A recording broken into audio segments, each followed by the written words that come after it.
Hey friends, and welcome back to my channel, or if you're new here, hi, my name is Immy and we are on episode 5 of Project Pantry. This week we've run through so many things that we can now start experimenting with fun new recipes like sourdough. I made a double chocolate and espresso sourdough, and I tried to make a cinnamon swirl sourdough too. I also did a lot of meal prepping, ate lots of leftovers, and I finally got around to that bag of chickpea flour that I've been talking about for 5 episodes now. And I think you might be surprised at what I make with it. If you like the video, please consider giving it a thumbs up, as it really helps to support my channel, and subscribe so that you never miss another video.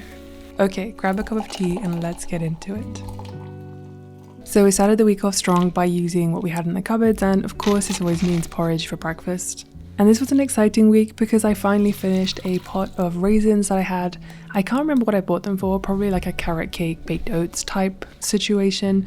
But raisins aren't something I tend to eat all the time, and I'm always worried about not sell-by dates, but how long you can actually keep something open in your cupboard before it really becomes something that you can't eat anymore. So I was very pleased, as you can probably tell, that I was able to finally finish this raisins pot. And this was great, I felt very good about it.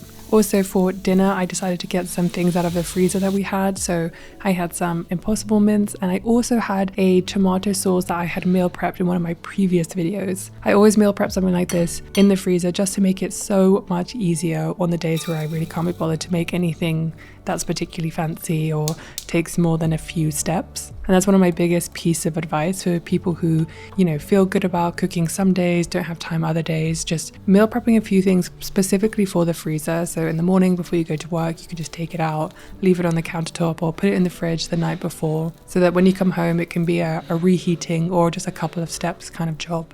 I continued with this thinking for quite a few days and just recycled lots of recipes and things that we had in the fridge and in the cupboards, and yeah, just tried to get through some of the stuff that we have in there. And I'm really pleased that so many of the things that kind of were, things that I wasn't really sure I was going to eat actually have finally been worked through. In the process of this Project Pantry, I have bought new items and replaced new items with the things that I knew I was going to eat more of, or realized that actually I have a really good use for them.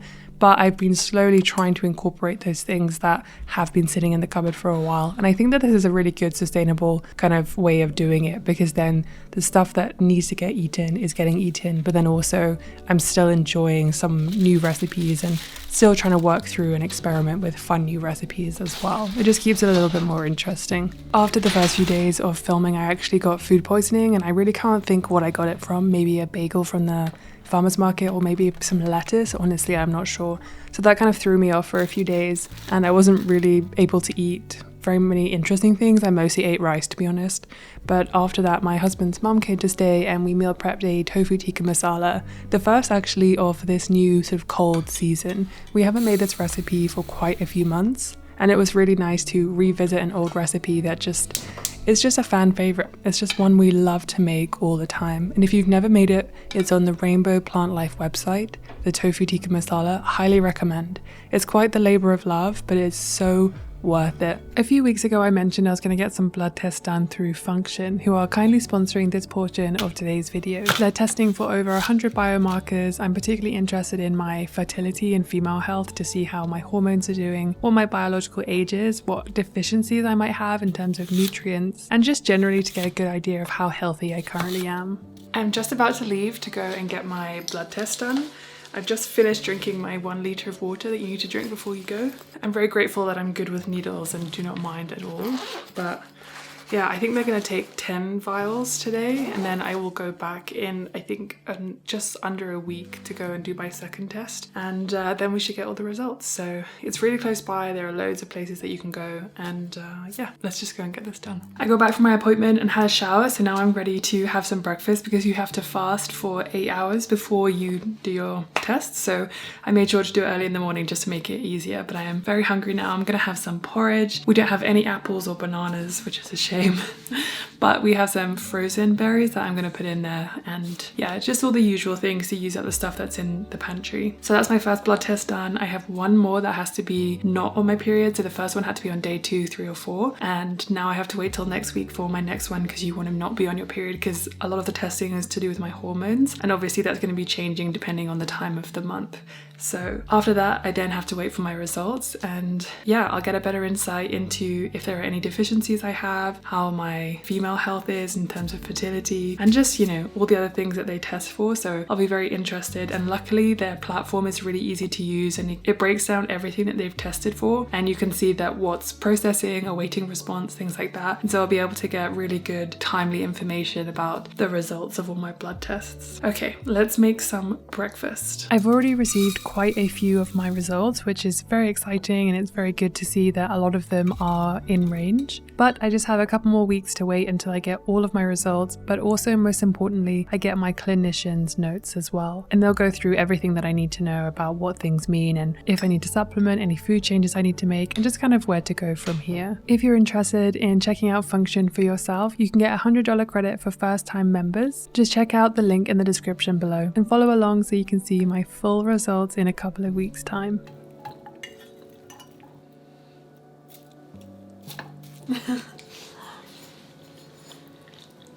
This works because I can always make you smile.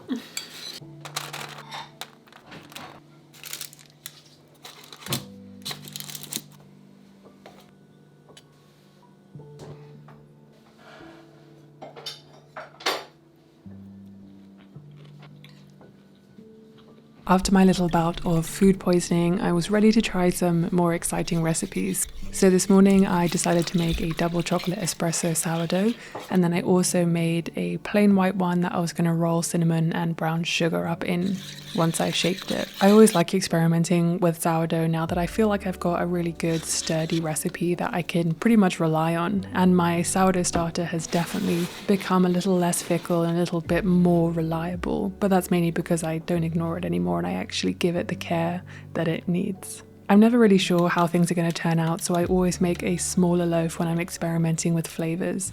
Usually I make a really big one, and that's just because I'm lazy and I can't be bothered to put it into two. Good morning. Okay, so I have just prepared 2 loaves of sourdough, and because it's really cold outside, we woke up, I think it's our first freeze date. I just wanted to make something a little more cozy and fun and a bit more experimental, especially now with Project Pantry. We kind of really worked through a lot of those things that we weren't getting through, and now we're getting to the point where we mostly just have stuff in there that we do use on a regular basis, so I feel like we can start experimenting a little bit, which feels very exciting. So today I decided to make a double chocolate and espresso sourdough loaf, a small one. And then because I had enough starter, because I was planning on just making 2 normal loaves, I decided to also make, well, it looks like a white loaf, just a normal white sourdough loaf with a bit of brown sugar in it. But when I kind of stretch it out, I'm going to try and make a cinnamon swirl sourdough. And I'm going to try and put it in I have a cast iron bread cooking tin thing. So I'm going to try and prove it in there overnight so that it's in that more sliceable kind of sandwich loaf shape. But I'm very excited. I've tried a double chocolate espresso sourdough before, quite a while, maybe a year or so ago, and that turned out really well. I've changed the proportions for this one, but I'm very excited about the cinnamon one. My husband has been asking for this for a long time, so I thought it'd be fun to finally give it a go because we have all the ingredients. I have a few other things that I want to get today, but we also collected all the well, I didn't. My husband collected all the tomatillos from the garden last night ahead of the frost, so I'm going to make a green salsa with all of those. We have so many, and we also have a lot of jalapenos as well from the garden, so we'll use those as well. Today is kind of going to be a little bit of a meal prepping day. We've basically gone through everything in the fridge, so it's time to kind of make a few more meals for the week or the next week, and just, yeah. I also have some dumpling wrappers that I meant to make, but they've just been sitting in the freezer, and I have all the ingredients to make the mandu dumplings from the Korean Vegans cookbook. So I'm gonna make those today as well. And those are a really great meal prep item because I like to make them and then freeze them, and then they're just in the freezer and ready to go. But I do have a couple of fresh ingredients that I need to get for today. And I think we're also gonna make a white chili with the green salsa that I make from the tomatillos. So it's quite nice to have a base of all the things that we have and then think about what we're gonna make from those things. So I'm gonna make myself a list and then I will get started. I also need to get some chocolate chips for the sourdough. That's the only ingredient that I don't have for both of those loaves. So it's nice to have pretty much everything already. The recipe that I use for the double chocolate sourdough, I think I found it on TikTok, and it has different ratios to a recipe that I usually use. For this one, I think it's 500 grams of bread flour, 350 grams of water, espresso, but I can't quite remember. Either way, I will make sure that the recipe is in the description below. I also prepped some white beans in the Instant Pot for making a chili later, the white chili, and then also making a very dense bean salad. One thing that I got from my blood test results is that I need to add more fiber into my diet.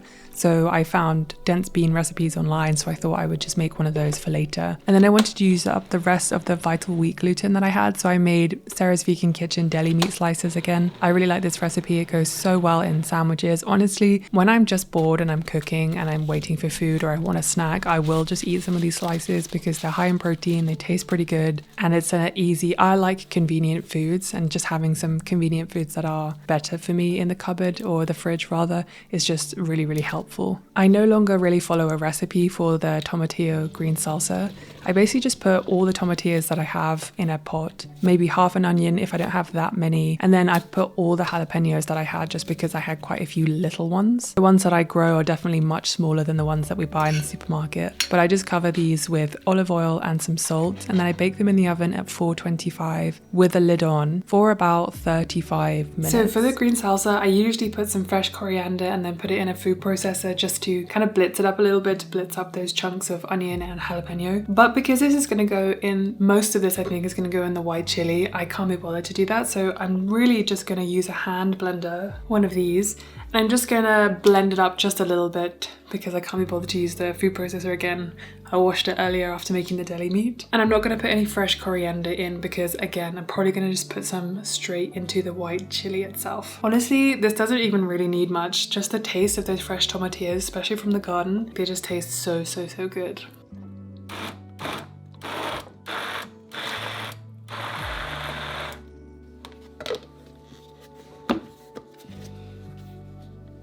Okay, so now for the chickpea flour. I got so many really good ideas from you guys, from your comments, and honestly I sifted through so many of them. There was one in particular that I remembered really wanting to try, but I just could not find it. So I ended up finding a recipe for Burmese tofu, and this is just made from chickpea flour and a few spices and water. I'll leave the link to the recipe that I used in the description below in case you're interested. But this was very, very simple to use. I also show you a little bit of a taste test tomorrow so you can see how it actually turned out and how I cooked it. But I was very impressed with how easy it was to make. After I made the chickpea tofu, I made my dense bean salad. I also put some dried chickpeas in the Instant Pot after the white beans, so I mixed those two together. So I just looked up a dense bean salad and found a kind of Mediterranean style one. So I have tomatoes, cucumber, lots of parsley, some red onion, lots of red wine vinegar, olive oil and salt. It's quite simple, but everything tastes really nice. I've actually been eating this bean salad for breakfast because it's convenient and it's already there. And I've really enjoyed having a kind of savory salad for breakfast some days.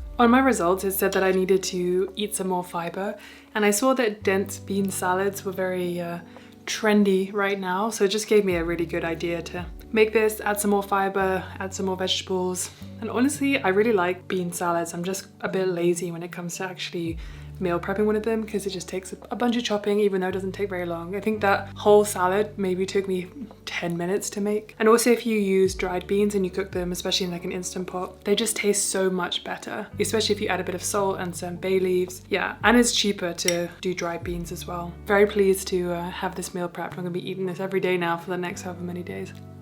The next morning I baked my bread, and I'm always a little bit nervous when I'm trying a new recipe. Even though I've made a double chocolate espresso one before, whenever I roll them up and shape them, I always just, I don't know, I get a sense of nervousness just seeing, is it going to be really dense inside? Is it going to have risen properly? Am I going to have put too many ingredients in? But I was very pleasantly surprised with how both of my loaves turned out. I also found it particularly hard rolling up and shaping the cinnamon one. I think I put a little bit too much flour on the surface when I was shaping it, so it didn't stick together as well, and it kind of really exploded when I cooked it in the oven. But I still think it turned out really nicely, and actually the way it split open meant that a lot of the top surface area was covered in nice brown sugar and cinnamon. So I was very pleased with how these turned out, and honestly it just makes me excited to experiment more with different flavors. I highly recommend experimenting, especially if you feel like you finally got to a stage where you're comfortable with sourdough. You would be really surprised at just how forgiving it is. I just finished baking both of the sourdough loaves and they are cooling now, so I'm very much looking forward to cutting them open to see how they turned out.